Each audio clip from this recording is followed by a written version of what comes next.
Hello SSS pensioners! It's me, Angel. Welcome back sa aking YouTube channel. Sa video na ito, pag-uusapan po natin ang ating bang mga SSS pensioners or pensionado na ni SSS, maaari pa ba silang magtrabaho? Yan ang katanungan ng isa sa aking viewer na itago ko lang ang pangalan niya. Sabi niya, ako po retired at SSS pensioner. Pwede pa ba akong magtrabaho? Okay, good question, sir.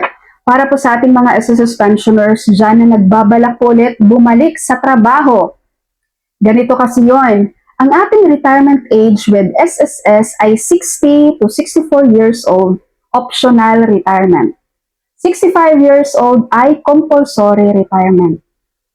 Itong sa optional retirement guys na 60 to 64 years old, kaya siya tinatawag na optional dahil ibig pong sabihin, ikaw bilang SSS member, option mo.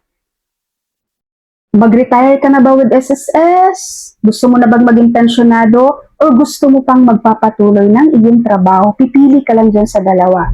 Ibig sabihin, kapag pinili mo na maging pensionado ka na, mag-retire ka na at the age of 60 to 64 years old, hindi po kayo pwedeng bumalik sa trabaho. Hindi kayo pwedeng magtrabaho ulit. Dahil optional retirement pa lang yun.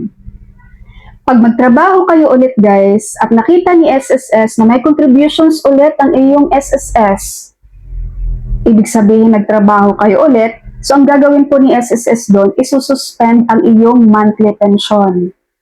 Suspend po yan, ibig sabihin hindi ka na makaka-receive ng iyong monthly pension habang nagtatrabaho ka pa at the age of 60 to 64 years old.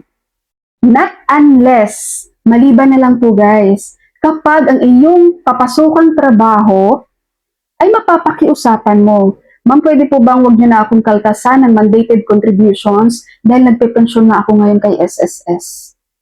Ngayon, kung pumayag yung company niyo, okay, walang problema. Kahit nagtatrabaho ka, marireceive mo pa rin ang iyong monthly pension with SSS. Pero kapag hindi po pumayag ang company mo guys, dahil required pa rin si company na kaltasan kayo niyan wala pa kasi kayong 65 years old.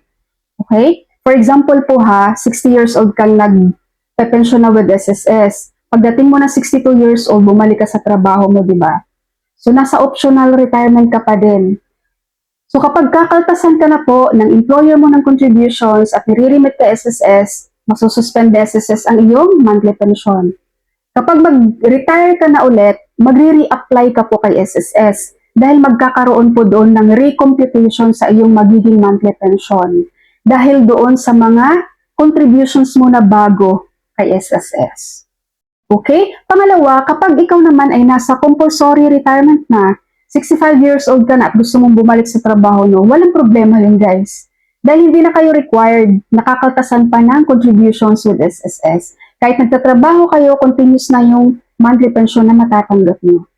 Nagagets niyo po ba? Maliwanag po ba yung explain ko guys or masyadong mabilis?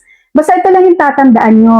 Kapag pensionado na kayo ni SSS guys, tapos ang iyong edad ay nasa 60 to 64 years old, tapos magtrabaho ka ulit, itry nyo pong i-negotiate si company nyo kung pwedeng wag na kayong katasan ng iyong mandated contributions dahil pensionado na po kayo. Okay? SSS pensioners, sana po ay na-explain ko po ng malinaw at maliwanag, no? That's all for my video for today. Thank you so much for watching, everyone. God bless y'all.